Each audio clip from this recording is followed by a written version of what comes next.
Hello എല്ലാവർക്കും beginner investor സീരീസിലെ episode 3ലേക്ക് സ്വാഗതം. അപ്പോൾ എപ്പിസോഡ് 1 ഉം 2 നിങ്ങൾ കണ്ടില്ല, തീർച്ചയായിട്ടും മുകളിൽ കൊടുത്തിട്ടുണ്ട്, അത് കാണാം. എപ്പിസോഡ് 1ലാണ് നമ്മൾ എന്തിനാണ് ഇൻവെസ്റ്റ് ചെയ്യുന്നത്, എന്തിനാണ് നമ്മൾ മ്യൂച്വൽ ഫണ്ടിനൊക്കെ പറ്റി അറിയേണ്ടത് എന്നുള്ള കാര്യം പറഞ്ഞു തരുന്നുണ്ട്. രണ്ടാമത്തെ എപ്പിസോഡിൽ നിങ്ങൾ മനസ്സിലാക്കേണ്ട 3 കാറ്റഗറി ഓഫ് മ്യൂച്വൽ ഫണ്ട്സ്, അതിൽ large cap, mid cap, small cap, അതിൻ്റെയൊക്കെ അഡ്വാൻറ്റേജ് എന്താണ്, അതിൻ്റെയൊക്കെ പോരായ്മകൾ എന്താണ്, എല്ലാ കാര്യങ്ങളും പറഞ്ഞു തരുന്നുണ്ട്. ഈ ഒരു എപ്പിസോഡിൽ നമ്മൾ ചെയ്യാൻ പോകുന്നത് ലാർജ് ക്യാപ്പ് ആയിക്കോട്ടെ, മിഡ് ക്യാപ്പ് ആയിക്കോട്ടെ, സ്മോൾ ക്യാപ്പ് ആയിക്കോട്ടെ, എങ്ങനെയാണ് വിത്തിൻ ദാറ്റ് കാറ്റഗറി ഒരു നല്ല ഫണ്ട് പിക്ക് ചെയ്യുക എന്നുള്ള കാര്യമാണ് നമ്മൾ നോക്കാൻ പോകുന്നത്. ഇപ്പോൾ സ്മോൾ ക്യാപ്പ് ആയിക്കോട്ടെ, കുറേ ഫണ്ട്സ് ഇന്ത്യയിലുണ്ട്. അതിലേതാണ് നമുക്ക് റിട്ടേൺസ് ഒക്കെ തരാൻ ചാൻസ് ഉള്ള ഏറ്റവും ബെസ്റ്റ് ഫണ്ട്സ്, അത് കണ്ടുപിടിക്കേണ്ട മെത്തേഡാണ് നമ്മൾ ഈ വീഡിയോയിൽ നോക്കാൻ പോകുന്നത്. ഇത് 2 രീതിയിൽ നിങ്ങൾക്ക് ചെയ്യാൻ പറ്റും ആക്ച്വലി. ഒന്ന്, നിങ്ങൾക്ക് പെട്ടെന്ന് ഒരു 5 മിനിറ്റൊക്കെ ചെയ്യുകയാണെങ്കിൽ നിങ്ങൾ ഈ വീഡിയോ കണ്ടാൽ മതി. പക്ഷേ നിങ്ങളുടെ ഇൻവെസ്റ്റിങ്ങിനെ പറ്റി കുറച്ചുകൂടി സീരിയസ് ആണ്, നിങ്ങളുടെ പൈസയെ പറ്റി കുറച്ചുകൂടി നിങ്ങൾ കൺസേൺഡ് ആണെങ്കിൽ ഈ വീഡിയോയിൽ കൃത്യമായിട്ട് വളരെ ഡീറ്റെയിൽഡ് ആയിട്ട് എങ്ങനെ ചെയ്യണം എന്നുള്ള കാര്യം ഞാൻ പറഞ്ഞു തരുന്നുണ്ട്.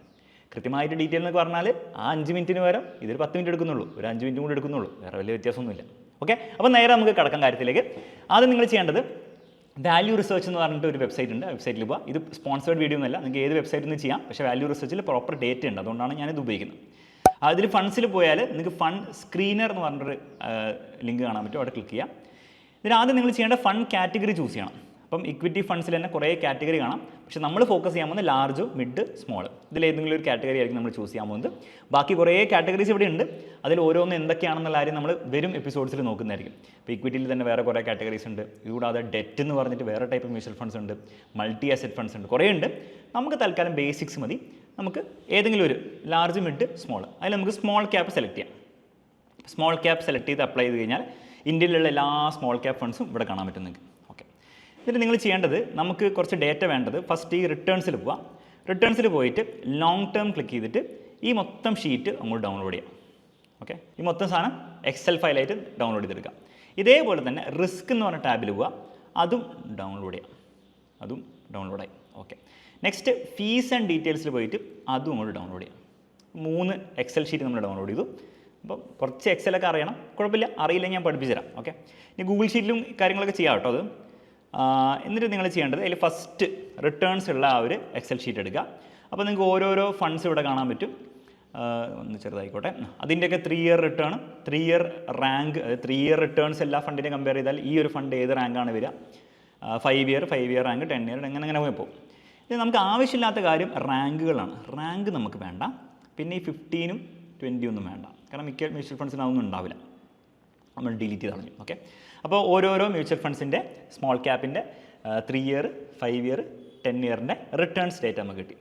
ഈ റിട്ടേൺസിൻ്റെ അടിസ്ഥാനത്തിൽ മാത്രം നമുക്ക് ഒരു ഫണ്ടിനെ ചൂസ് ചെയ്യാൻ പറ്റില്ല.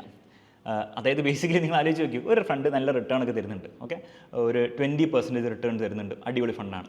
പക്ഷേ അതിൻ്റെ റിസ്ക് ഭയങ്കര കൂടുതലാണെങ്കിലോ, അതായത് ഇങ്ങനെയാണ് പോകുന്നതെങ്കിലോ, അതിൻ്റെ പ്രശ്നം എന്ന് വെച്ചാൽ, ഫോർ എക്സാമ്പിൾ നിങ്ങൾ ഈ പീക്കിൽ വല്ലാണ് ഇൻവെസ്റ്റ് ചെയ്തതെങ്കിൽ നിങ്ങൾക്ക് ചിലപ്പോൾ നെഗറ്റീവ് റിട്ടേൺസ് ആയിരിക്കും കിട്ടുക. ആ ഫണ്ട് ചിലപ്പം ആപ്പിൽ എടുത്ത് നോക്കുമ്പോൾ പോസിറ്റീവ് റിട്ടേൺസ് ഒക്കെ തരുന്നുണ്ടാവും, നല്ല റിട്ടേൺസ് ആയിരിക്കും. പക്ഷേ നിങ്ങൾക്ക് ഈ പീക്കിൽ വല്ല ഇൻവെസ്റ്റ് ചെയ്താൽ നിങ്ങൾക്ക് നെഗറ്റീവ് റിട്ടേൺസ് കിട്ടാനുള്ള ചാൻസ് ഉണ്ട്. അതാണ് ഹൈ റിസ്ക് ഫണ്ടിൻ്റെ ഏറ്റവും വലിയ പ്രശ്നം. അപ്പോൾ നമുക്ക് റിസ്ക്കും കൂടി നോക്കണം. അപ്പോൾ അതിനാണ് നമ്മൾ രണ്ടാമതൊരു എക്സൽ ഷീറ്റ് ഡൗൺലോഡ് ചെയ്ത് അതിൽ ഫുൾ റിസ്കിൻ്റെ മെട്രിക്സ് ആണുള്ളത്. എന്നിട്ട് നമുക്ക് ആവശ്യമുള്ളത് ഈ സാധനമൊക്കെ ഒഴിവാക്കാം. ഞാനിവിടെ കൊടുത്തിരിക്കുന്ന സാധനമൊക്കെ ഒഴിവാക്കുക. എന്നിട്ട് അതിന് ബാക്കിയുള്ള സാധനങ്ങൾ മാത്രം നമുക്ക് വെച്ചാൽ മതി. അതായത് ഫണ്ടിൻ്റെ റിസ്ക് ഗ്രേഡ് വേണം, പിന്നെ ഷാർപ്പ് റേഷ്യോ, സോർട്ടിങ് റേഷ്യോ. ഇത് ഇവിടുന്ന് ഇങ്ങോട്ടും കൂടെ കോപ്പി ചെയ്യാം. എന്നിട്ട് നമ്മുടെ ആദ്യത്തെ ഷീറ്റിൽ കൊണ്ട് പേസ്റ്റ് ചെയ്യാം. ഓക്കെ, ആദ്യത്തെ ഷീറ്റിൽ കൊണ്ട് പേസ്റ്റ് ചെയ്യാം. ബേസിക് സിമ്പിൾ പരിപാടിയാണ്. ഓക്കെ, നെക്സ്റ്റ് ചെയ്യേണ്ടത് മൂന്നാമതൊരു ഷീറ്റ് ഡൗൺലോഡ് ചെയ്തിട്ടുണ്ട്. അതിൽ നമ്മൾ എക്സ്പെൻസ് റേഷ്യോവും അതുപോലെ ഫണ്ട് മാനേജർ മാത്രം മതി. അത് മാത്രം കോപ്പി ചെയ്തിട്ട് നമ്മുടെ ആദ്യത്തെ ഷീറ്റിൽ കൊണ്ട് പേസ്റ്റ് ചെയ്യാം. ഈ ആദ്യത്തെ കുറച്ച് റോസ് ഉണ്ട്, അത് നമുക്ക് ആവശ്യമില്ല, അതുകൊണ്ട് അതും ഡിലീറ്റ് ചെയ്ത് കളയാം. അപ്പോൾ ബേസിക്കലി നമുക്ക് കിട്ടിയിരിക്കുന്നത് ഇന്ത്യയിലുള്ള എല്ലാ സ്മോൾ ക്യാപ്പ് ഫണ്ട്സിൻ്റെ 3 year return, 5 year return, 10 year return, അതിൻ്റെ ഫണ്ടിൻ്റെ റിസ്ക് ഗ്രേഡ്, ഷാർപ്പ് റേഷ്യോ എന്ന് പറയുന്ന സാധനം എന്താണെന്ന് ഞാൻ പറഞ്ഞുതരാം, Sortino ratio, expense ratio. Expense ratio എന്ന് പറഞ്ഞാൽ ബേസിക്കലി നിങ്ങൾ ആ മ്യൂച്വൽ ഫണ്ടിന് ഓരോ വർഷം അവർ തരുന്ന സർവീസിനായിട്ട് കൊടുക്കേണ്ട ചാർജാണ്. ബേസിക്കലി അവരെടുക്കുന്ന കമ്മീഷനാണ്. ഇനി കമ്മീഷൻ മനസ്സിലാക്കേണ്ടത് റിട്ടേൺസിലല്ല കിട്ടുക. അതായത് അവർ പോസിറ്റീവ് റിട്ടേൺസ് ഉണ്ടാക്കിയാൽ അതിൻ്റെ 0.46% അല്ല അവരെടുക്കുക. അവർ എല്ലാ വർഷവും 0.46% നിങ്ങൾ എത്രയാണോ പൈസ ഇൻവെസ്റ്റ് ചെയ്ത് അതിൻ്റെ കൊണ്ടുപോയിക്കോളും. ഓക്കെ, പക്ഷേ അത് എല്ലാ മ്യൂച്വൽ ഫണ്ട്സിലും ഉണ്ട്, അതൊന്നും ചെയ്യാൻ പറ്റില്ല. പിന്നെ ഫണ്ട് മാനേജർ ആയിരുന്നില്ല. അപ്പോൾ ഇത്രയും കാര്യങ്ങളാണ് നമുക്ക് അനലൈസ് ചെയ്യാൻ വേണ്ടി വേണ്ടത്. ഇനി നിങ്ങൾ ചെയ്യേണ്ടത് നമുക്കൊരു ഫിൽറ്റർ എന്ന് പറഞ്ഞ ഓപ്ഷൻ ഉണ്ട്, അത് അപ്ലൈ ചെയ്യണം. അപ്പോൾ നിങ്ങൾക്ക് എന്ത് ചെയ്യാം, ഇത് മൊത്തം സെലക്ട് ചെയ്യാം, എന്നിട്ട് ഹെൽപ്പിൽ പോവാം, എന്നിട്ട് ഫിൽറ്റർ ഓൾട്ടോ ഫിൽറ്റർ സെലക്ട് ചെയ്യാം, അല്ലെങ്കിൽ നിങ്ങൾക്ക് റൈറ്റ് ടോപ്പിൽ എന്താണ് ഇവിടെ ഫിൽറ്റർ എന്ന് പറഞ്ഞ ഓപ്ഷൻ നിങ്ങൾക്ക് കാണാൻ പറ്റും. ഇനി നമുക്ക് വേണ്ടത് ഓരോരോ റിട്ടേൺസിൻ്റെ അടിസ്ഥാനത്തിലും റിസ്കിൻ്റെ അടിസ്ഥാനത്തിലും നമുക്ക് ഇതിൽ ബെസ്റ്റ് ഫണ്ട്സ് ഏതാണ് കണ്ടുപിടിക്കണം. അതിന് നിങ്ങൾ ചെയ്യേണ്ടത് 3 ഇയറിൻ്റെ ഇവിടെ ഡ്രോപ്പ് ഡൗൺ കാണാൻ പറ്റും. അതിൽ പോയിട്ട് നിങ്ങൾ ഈ ഒരു സാധനം ഞെക്കിയിട്ട് എബോവ് ആവറേജ് ക്ലിക്ക് ചെയ്യാം. എന്നിട്ട് അപ്ലൈ ഫിൽറ്റർ ഞെക്കി കഴിഞ്ഞാൽ ബേസിക്കലി 3 ഇയേഴ്സിൽ ഈ മ്യൂച്വൽ ഫണ്ട്സ് എല്ലാം 3 ഇയേഴ്സിൽ എത്ര റിട്ടേൺസ് ഉണ്ടാക്കിയിട്ടുണ്ടാവും, അതിൻ്റെ എല്ലാം കൂടി ഒരു ആവറേജ് എടുക്കാൻ പറ്റുള്ളൂ. അതിൽ എബോവ് ആവറേജ് മ്യൂച്വൽ ഫണ്ട്സ് മാത്രമേ നിങ്ങൾക്ക് ഇവിടെ കാണാൻ പറ്റുള്ളൂ. ബിലോ ആവറേജ് ഒന്നും നമുക്ക് വേണ്ട. ലാസ്റ്റ് 3 ഇയേഴ്സ് നോക്കുകയാണെങ്കിൽ ബിലോ ആവറേജിനൊക്കെ നമ്മൾ ഫിൽറ്റർ ഔട്ട് ചെയ്ത് കളഞ്ഞു. ഇതേപോലെ നമുക്ക് എന്ത് ചെയ്യാൻ പറ്റും, 5 ഇയേഴ്സിന് ചെയ്യാൻ പറ്റും. 5 ഇയേഴ്സിൽ എബോവ് ആവറേജ് വരുന്ന ആരൊക്കെയാണ്, അത് അപ്ലൈ കൊടുക്കുക. അപ്പോൾ കുറച്ച് 2-3 എണ്ണം പോയിട്ടുണ്ട്. അപ്പോൾ 3 ഇയേഴ്സിലും എബോവ് ആവറേജ് ആൾക്കാർ മാത്രമേ ഇവിടെ ഉള്ളൂ, 5 ഇയേഴ്സിലും എബോവ് ആവറേജ് ആൾക്കാർ മാത്രമേ ഇവിടെ ഉള്ളൂ. ബിലോ ആവറേജിനൊക്കെ നമ്മൾ കളഞ്ഞു. ഇതേ സെയിം സാധനം വേണമെങ്കിൽ നിങ്ങൾക്ക് 10 ഇയേഴ്സിനും ചെയ്യാം. പക്ഷേ മനസ്സിലാക്കേണ്ട കാര്യം വെച്ചാൽ ഫോർ എക്സാമ്പിൾ ഈ ഫണ്ടിനോ 10 ഇയേഴ്സിന് ഡേറ്റ ഇല്ല. അതുകൊണ്ട് വേണമെങ്കിൽ 10 ഇയേഴ്സിന് തൽക്കാലം അവിടെ വെക്കാം. ഓക്കെ, അത് കളയണ്ട. കളഞ്ഞു കഴിഞ്ഞാൽ പിന്നെ ആകെ 3 ഫണ്ടിനെ 10 ഇയേഴ്സിന് ഡേറ്റ ഉള്ളൂ ഈ ഒരു ലിസ്റ്റിൽ. പിന്നെ അത് കളഞ്ഞു കഴിഞ്ഞാൽ ആകെ 3 ഫണ്ട്സ് അവസാനമാവും. തൽക്കാലം അവിടെ നിൽക്കട്ടെ. നമുക്ക് റിസ്ക്കും വളരെ ഇമ്പോർട്ടൻ്റ് ആണ്. റിട്ടേൺസ് മാത്രം ഇങ്ങനെ സോർട്ട് ചെയ്തുകൊണ്ട് ഇതിൽ ഏറ്റവും ബെസ്റ്റ് റിട്ടേൺ തരുന്ന ആളെ മാത്രം നോക്കിയിട്ട് കാര്യമില്ല. നമുക്ക് റിസ്ക്കും വളരെ ഇമ്പോർട്ടൻ്റ് ആണ്. ഓക്കെ, അപ്പോൾ ആ റിസ്കിനുള്ള 3 കോളം നിങ്ങൾക്ക് കാണാൻ പറ്റും. ഒന്ന് ഫണ്ടിൻ്റെ റിസ്ക് റേറ്റ്, തൽക്കാലം അവിടെ നിൽക്കട്ടെ. പിന്നെ ഷാർപ്പ് റേഷ്യോ, സോർട്ടിംഗ് റേഷ്യോ, 2 നമ്പേഴ്സാണ്. ഇതിൽ ഷാർപ്പ് റേഷ്യോ പറയുന്നത് ബേസിക്കലി ഗിവൺ റിസ്ക്, നിങ്ങളൊരു ഗിവൺ റിസ്ക് എടുത്തിട്ടാണല്ലോ ഈ മ്യൂച്വൽ ഫണ്ടിൽ ഇൻവെസ്റ്റ് ചെയ്യുന്നത്. ആ ഗിവൺ റിസ്ക് വെച്ച് നോക്കുകയാണെങ്കിൽ ആരാണ് കൂടുതൽ റിട്ടേൺസ് ഉണ്ടാക്കിയിരിക്കുന്നത്. ഫോർ എക്സാമ്പിൾ ബന്ധൻ്റെ 1.01 ആണ് ഈ ഒരു ഷാർപ്പ് റേഷ്യോ എന്ന് പറഞ്ഞാൽ. അതിൻ്റെ ബേസിക്കലി അർത്ഥം എന്ന് വെച്ചാൽ ബന്ധൻ എടുക്കുന്ന റിസ്ക് വെച്ച് നോക്കുമ്പോൾ നല്ല റിട്ടേൺസ് വരുന്നുണ്ട്. എന്നാൽ നമ്മുടെ 0.67 ഉള്ള ബാങ്ക് ഓഫ് ഇന്ത്യയുടെ ഫണ്ടാണെങ്കിൽ അത് എടുക്കുന്ന റിസ്ക് വെച്ച് നോക്കുമ്പോൾ അത്ര റിട്ടേൺസ് വരുന്നില്ല. റിട്ടേൺസ് ചിലപ്പോൾ നല്ലത് വരുന്നുണ്ടാവും, പക്ഷേ എടുക്കുന്ന റിസ്ക് വെച്ച് നോക്കുമ്പോൾ അത്ര റിട്ടേൺസ് വരുന്നില്ല. അപ്പോൾ ഷാർപ്പ് റേഷ്യോ എത്രത്തോളം കൂടുതലുണ്ടോ അത്രത്തോളം നല്ലതാണ്. ഇത് നമുക്ക് എങ്ങനെയാണ് മാറ്റർ ചെയ്യാം, നമുക്ക് മാറ്റർ ചെയ്തേ ഉള്ളൂ. ഫോർ എക്സാമ്പിൾ ഈ എല്ലാ മ്യൂച്വൽ ഫണ്ട്സ് ഒരേ റിട്ടേൺസ് ആണ് വിചാരിക്കുക. 20% 5 ഇയേഴ്സിൽ റിട്ടേൺ തരുന്നുണ്ടെന്ന് വിചാരിക്കാം. ഒരു ഫണ്ട് പക്ഷേ ഇങ്ങനെയാണ് ആ 20%ലേക്ക് എത്തുന്നത്, ഇങ്ങനെയാണ്. മറ്റൊരു ഫണ്ട് ഓൾമോസ്റ്റ് സ്മൂത്ത് ആയിട്ടാണ് എത്തുന്നത്. ഇങ്ങനെ പോകുന്ന ആളുടെ ഷാർപ്പ് റേഷ്യോ ഭയങ്കര കുറവായിരിക്കും, ഭയങ്കര റിസ്കി ആയിരിക്കും. എന്നാൽ അത്യാവശ്യം സ്മൂത്ത് ആയിട്ടാണ് പോകുന്നതെങ്കിൽ അതിൻ്റെ ഷാർപ്പ് റേഷ്യോ ഭയങ്കര കൂടുതലായിരിക്കും. നമുക്ക് ജനറലി വേണ്ടത് ഷാർപ്പ് റേഷ്യോ കൂടുതലായിട്ടുള്ള ഓവർ വോളറ്റിലിറ്റി ഇല്ലാത്തൊരു ഫണ്ടാണ്. അതിൻ്റെ കാരണം എന്ന് വെച്ചാൽ ഒന്ന്, നമുക്ക് സമാധാനമായിട്ട് കിടന്ന് ഉറങ്ങാൻ പറ്റും ഓവർ വോളറ്റിലിറ്റി ഇല്ലെങ്കിൽ. രണ്ടാമത്തെ കാര്യം എന്ന് വെച്ചാൽ ഓവർ വോളറ്റിലിറ്റി ഉള്ള പ്രശ്നം എന്ന് വെച്ചാൽ നിങ്ങൾ ഇതിൽ പീക്കിലൊക്കെയാണ് ഇൻവെസ്റ്റ് ചെയ്യുന്നതെങ്കിൽ നിങ്ങൾക്ക് ചിലപ്പോൾ നെഗറ്റീവ് റിട്ടേൺസ് ഒക്കെ ആയിരിക്കും ഷോർട്ട് ടേമിൽ കിട്ടുക. ലോങ് ടേമിൽ ഇപ്പോൾ മോശമില്ലാത്ത റിട്ടേൺസ് കിട്ടും, ഷോർട്ട് ടേമിൽ നെഗറ്റീവ് റിട്ടേൺസ് ഒക്കെ ഭയങ്കര കിട്ടാനുള്ള ചാൻസ് കൂടുതലാണ്. അപ്പോൾ അതുകൊണ്ട് തന്നെ നമുക്ക് ഷാർപ്പ് റേഷ്യോ എന്ന് പറഞ്ഞ സാധനം വീണ്ടും എബോവ് ആവറേജ് നമുക്ക് സെലക്ട് ചെയ്യാം. അപ്പോൾ എബോവ് ആവറേജ് അപ്ലൈ ഫിൽറ്റർ കൊടുത്തു കഴിഞ്ഞാൽ വീണ്ടും 2-3 എണ്ണം പോയിട്ടുണ്ട്. അപ്പോൾ എബോവ് ആവറേജ് എന്താണ് റിസ്ക് അഡ്ജസ്റ്റഡ് റിട്ടേൺസ് എന്ന് പറയും. ഗിവൺ റിസ്ക് കിട്ടുന്ന റിട്ടേൺസ് ഉള്ള ആൾക്കാരാണ് നമ്മൾ സെലക്ട് ചെയ്തിരിക്കുന്നത്. ഇതേപോലെ മറ്റൊരു റേഷ്യോ ആണ് സോർട്ടിംഗ് റേഷ്യോ. അപ്പോൾ ഈ ഷാർപ്പ് റേഷ്യോ സോർട്ടിംഗ് റേഷ്യോ തമ്മിലുള്ള ബേസിക് ഡിഫറൻസ് എന്ന് വെച്ചാൽ ഷാർപ്പ് റേഷ്യോ മുകളിലേക്കുള്ള വോളറ്റിലിറ്റിയും താഴേക്കുള്ള വോളറ്റിലിറ്റിയും എല്ലാത്തിനും റിസ്ക് ആയിട്ടാണ് കരുതുന്നത്. പക്ഷേ ആക്ച്വലി മുകളിലേക്ക് പോകുമ്പോൾ നമുക്ക് വലിയ കുഴപ്പമില്ലല്ലോ, താഴേക്ക് പോകുന്നല്ലേ നമ്മുടെ കൂടുതൽ വിഷയം. അപ്പോൾ ഈ സോർട്ടിംഗ് റേഷ്യോ എന്താ ചെയ്യുന്നത് വെച്ചാൽ ഇതിൽ താഴേക്ക് പോകുന്ന റിസ്ക് മാത്രമേ കൺസിഡർ ചെയ്യുള്ളൂ. അപ്പോൾ താഴേക്ക് പോകുന്ന റിസ്ക് വെച്ച് നോക്കുമ്പോൾ താഴേക്ക് പോകുന്ന ഇത് വെച്ച് നോക്കുമ്പോൾ ആരാണ് കൂടുതൽ റിട്ടേൺസ് വരുന്നത്.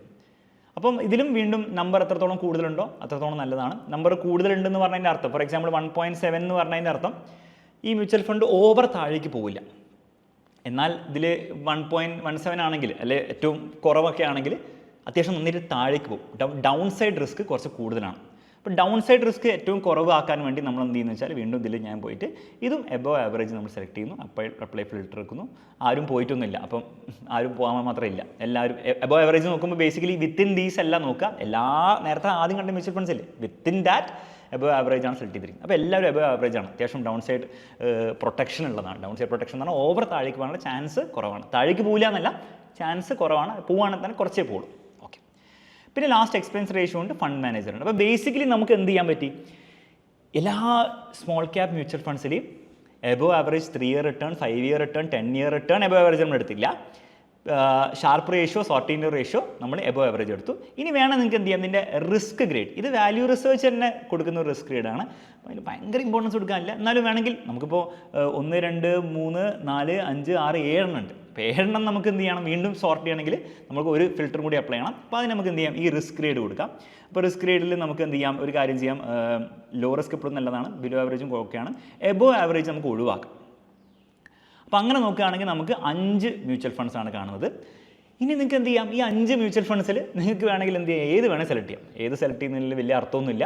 വേണം നിങ്ങൾക്ക് എന്ത് ചെയ്യാം, ഇപ്പോൾ ഫോർ എക്സാമ്പിൾ നിപ്പോൺ ഇന്ത്യയാണ് 10 ഇയറിൻ്റെ ഡേറ്റയും കൂടെ ഉണ്ട്. അപ്പോൾ 10 ഇയറിൻ്റെ ഡേറ്റയും കൂടെ ഉണ്ടല്ലോ എന്ന് വിചാരിച്ചിട്ട് നിങ്ങൾക്ക് അത് സെലക്ട് ചെയ്യാം. അതെല്ലാം നിങ്ങൾക്ക് എക്സ്പെൻസ് റേഷ്യോ നോക്കിയിട്ട് എന്ത് ചെയ്യാം, അതിൻ്റെ അടിസ്ഥാനത്തിൽ എക്സ്പെൻസ് റേഷ്യോ ഏറ്റവും കുറവുള്ള ഫണ്ട് വേണേൽ സെലക്ട് ചെയ്യാം. അതെല്ലാം നിങ്ങൾക്ക് വേണമെങ്കിൽ ഒരു വേരിയബിളും കൂടെ ആഡ് ചെയ്യാം, അതായത് ഫണ്ട് മാനേജർ. ഇപ്പോൾ ഫണ്ട് മാനേജർ ആരാണെന്ന് നോക്കി അവരുടെ പ്രൊഫൈൽ പഠിക്കാം. പക്ഷേ അതിന് നിങ്ങൾക്ക് ഇൻവെസ്റ്റിങ്ങിനെ നിങ്ങൾ കുറേ നാൾ ഒബ്സർവ് ചെയ്യണം, ഫണ്ട് മാനേജറിനെ ഒബ്സർവ് ചെയ്യണം, അവരുടെ ഫിലോസഫി നിങ്ങൾ മനസ്സിലാക്കണം. അങ്ങനെ നിങ്ങൾ ഭയങ്കര പ്രോ ആണെങ്കിൽ നിങ്ങൾക്ക് ഫണ്ട് മാനേജറിനെ പറ്റി പഠിക്കാം, അയാളുടെ ഫിലോസഫിയും കാര്യങ്ങളൊക്കെ പഠിച്ച് അയാളുടെ ട്രാക്ക് റെക്കോർഡൊക്കെ നോക്കി ചെയ്യാം. അതെല്ലാം നിങ്ങൾക്ക് വേറൊരു സിമ്പിളായിട്ട് ചിന്തിക്കുകയാണെങ്കിൽ അത്യാവശ്യം ഈ ഫണ്ട് കുറച്ച് നാളെങ്കിലും മാനേജ് ചെയ്ത ആളാണെങ്കിൽ നല്ലതായിരിക്കും. ഇപ്പോൾ ഫോർ എക്സാമ്പിൾ ഇവിടെ 0.5 ഇയേഴ്സ്, ഇത് ഇയേഴ്സാണ് കേട്ടോ കാണിക്കുന്നത്. 0.7 ഇയേഴ്സ്, 3.3 ഇയേഴ്സ് എന്ന് പറഞ്ഞാൽ ബേസിക്കലി ഈ ഒരു സ്മോൾ ക്യാപ് ഫണ്ട് കുറേ നാൾ ഇവർ മാനേജ് ചെയ്തിട്ടില്ല. എന്നാൽ അതേസമയം Nippon India small cap fund manage ചെയ്യുന്ന ആൾ 8 വർഷം ഇത് മാനേജ് ചെയ്തുകൊണ്ടിരിക്കുകയാണ്. അപ്പം അയാൾ ഉണ്ടാക്കിയ ട്രാക്ക് റെക്കോർഡാണ് ഈ ഇതിലും മിക്ക സാധനം. അപ്പം നമുക്ക് എന്ത് ചെയ്യാൻ, അയാളെ ട്രസ്റ്റ് ചെയ്യാൻ പറ്റും ജനറലി. അപ്പോൾ ആ ഒരു കാര്യം കൂടെ നിങ്ങൾക്ക് അപ്ലൈ ചെയ്യാം. പക്ഷേ അതിലൊന്നും വലിയ പോയിന്റ് ഒന്നും ഇല്ല. ബേസിക്കലി നിങ്ങൾക്ക് 3 മ്യൂച്വൽ ഫണ്ട്സ് നിന്ന് 5 മ്യൂച്വൽ ഫണ്ടിലേക്ക് നിങ്ങൾക്ക് സോർട്ട് ചെയ്യാൻ പറ്റിയിട്ടുണ്ട്. ഇതിൽ ഏതെടുത്താലും വലിയ മാറ്റർ ചെയ്യാൻ പോകുന്നില്ല. ഇതിൽ ഏതാ ബെസ്റ്റ് എന്നുള്ളതിന് പറയുന്നതിൽ അർത്ഥമൊന്നുമില്ല. ബെസ്റ്റ് മ്യൂച്വൽ ഫണ്ട് എന്ന് പറഞ്ഞ സാധനമൊന്നുമില്ല. ഒബ്വിയസ്ലി ഇപ്പോൾ നിങ്ങൾ നോക്കുമ്പോൾ ഏറ്റവും കൂടുതൽ റിട്ടേൺ വരുന്ന ബെസ്റ്റ് നിങ്ങൾക്ക് പറയാൻ പറ്റും. പക്ഷേ നിങ്ങൾ ഉറപ്പിച്ചോ 2 വർഷം കഴിയുമ്പോൾ നോക്കുമ്പോൾ അത് ആ ബെസ്റ്റിലോ അല്ലെങ്കിൽ ടോപ്പ് 5 പോലും ഉണ്ടാവില്ല. അപ്പോൾ അങ്ങനെ ബെസ്റ്റ് എന്നൊന്നും പറയാൻ പറ്റില്ല. ഒരു ഓക്കെ റൈറ്റ് മ്യൂച്വൽ ഫണ്ട് നമുക്ക് സെലക്ട് ചെയ്യാൻ പറ്റും. ഇതിൽ വേണം നിങ്ങൾക്ക് എന്ത് ചെയ്യാൻ, വരെ രസത്തിന് 2 സെലക്ട് ചെയ്യാം, അല്ലെങ്കിൽ 3 സെലക്ട് ചെയ്യാം. പക്ഷേ എപ്പോഴും നിങ്ങൾ ചെറിയ എമൗണ്ട്സ് ഒക്കെയാണ് ഇൻവെസ്റ്റ് ചെയ്യുന്നതെങ്കിൽ ഒരു മ്യൂച്വൽ ഫണ്ട് സ്മോൾ ക്യാപ്പും സെലക്ട് ചെയ്യാം. ഇതേ സെയിം പ്രോസസ്സാണ് നിങ്ങൾക്ക് എന്ത് ചെയ്യാൻ പറ്റുക ലാർജ് ക്യാപ്പും മിഡ് ക്യാപ്പും. ഇനി നമ്മൾ ഓരോരോ മ്യൂച്വൽ ഫണ്ടിനെ പറ്റി പഠിക്കും. ഇക്വിറ്റിയിൽ തന്നെ വേറെ ഫ്ലെക്സി ക്യാപ്പ് ഉണ്ട്, മൾട്ടി ക്യാപ്പ് ഉണ്ട്, പല പല മ്യൂച്വൽ ഫണ്ട്സ് ഉണ്ട്. അതിലൊക്കെ നിങ്ങൾക്ക് എന്ത് ചെയ്യാം, ഇതേ ഒരു പ്രോസസ്സ് നിങ്ങൾക്ക് ഫോളോ ചെയ്യാവുന്നതാണ്. എന്നിട്ട് നിങ്ങൾക്ക് എന്ത് ചെയ്യാം, നിങ്ങൾക്ക് വേണ്ടുള്ള റൈറ്റ് ആയിട്ടുള്ള mutual fund, best mutual fund എന്ന് പറഞ്ഞാൽ പക്ഷേ റൈറ്റ് ആയിട്ടുള്ള മ്യൂച്വൽ ഫണ്ട് നിങ്ങൾക്ക് എന്ത് ചെയ്യാം, നിങ്ങൾക്ക് പിക്ക് ചെയ്യാവുന്നതാണ്. ഓക്കെ, അപ്പോൾ ഇതാണ് നമ്മൾ എപ്പിസോഡ് 3 കവർ ചെയ്യാൻ ഉദ്ദേശിച്ചത്. അപ്പോൾ എപ്പിസോഡ് 3 നിങ്ങൾക്ക് എങ്ങനെ ഒരു മ്യൂച്വൽ ഫണ്ട് പിക്ക് ചെയ്യണം എന്നുള്ള കാര്യം, അത് അത്യാവശ്യം സീരിയസ് ആയിട്ടുള്ള ഇൻവെസ്റ്റേഴ്സിന്. അപ്പോൾ നിങ്ങൾ സിമ്പിളായിട്ടാണെങ്കിൽ മറ്റേ 5 മിനിറ്റ് പരിപാടി തീർക്കാം. ഒരു 5 മിനിറ്റ് കൂടി നിങ്ങൾക്ക് എടുക്കാൻ റെഡിയാണെങ്കിൽ ഒരു സീരിയസ് ആയിട്ട് അത്യാവശ്യം നല്ലൊരു അടിപൊളി മെത്തേഡാണ് ഞാൻ പറഞ്ഞു തന്നിരിക്കുന്നത്. ഇത് യൂസ്ഫുൾ ആണെന്ന് തോന്നിയാൽ തീർച്ചയായും എന്ത് ചെയ്യാം, കമൻറ്റ് ബോക്സിൽ കമൻറ്റ് ചെയ്യുക. പിന്നെ വേറൊരു കാര്യം നിങ്ങൾക്ക് ചെയ്യാൻ പറ്റുമെങ്കിൽ ചെയ്യുക. അതായത് ഞാനിപ്പോൾ ഇവിടെ സ്മോൾ ക്യാപ്പിന് മാത്രമേ ചെയ്തത്. അപ്പോൾ എനിക്ക് 5 ഫണ്ട് കിട്ടിയിട്ടുണ്ട്. ഇതേപോലെ ലാർജ് ക്യാപ്പിനും മിഡ് ക്യാപ്പിനും നോക്കിയാൽ ഏതൊക്കെ ഫണ്ട്സാണ് വരിക എന്നുള്ള കാര്യം ആർക്കെങ്കിലും ചെയ്യാൻ പറ്റുമെങ്കിൽ തീർച്ചയായും കമൻറ്റ് ബോക്സിൽ ചെയ്തിട്ടിടുക.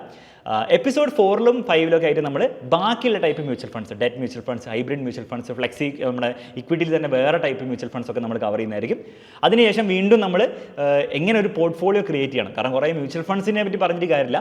ഇതൊക്കെ അവസാനം നമ്മളൊരു പോർട്ട്ഫോളിയോ എങ്ങനെ ഉണ്ടാവണം എന്നുള്ള കാര്യം അത് നമ്മൾ പിന്നീടുള്ള എപ്പിസോഡ്സിൽ നോക്കുന്നതായിരിക്കും. ഓക്കെ, അപ്പോൾ ഇതുവരെയുള്ള എപ്പിസോഡ്സ് ഇഷ്ടപ്പെട്ടിട്ടുണ്ടെങ്കിൽ തീർച്ചയായും ലൈക്ക് ചെയ്യുക, ചാനൽ സബ്സ്ക്രൈബ് ചെയ്യുക. നിങ്ങളുടെ ഫ്രണ്ട്സിനൊക്കെ ഇത് ഇഷ്ടപ്പെടും എന്ന് തോന്നുകയാണെങ്കിൽ അവർക്ക് എന്ത് ചെയ്യുക, ഷെയർ ചെയ്യുക. മറ്റൊരു വീഡിയോയിൽ നമുക്ക് വീണ്ടും കാണാം.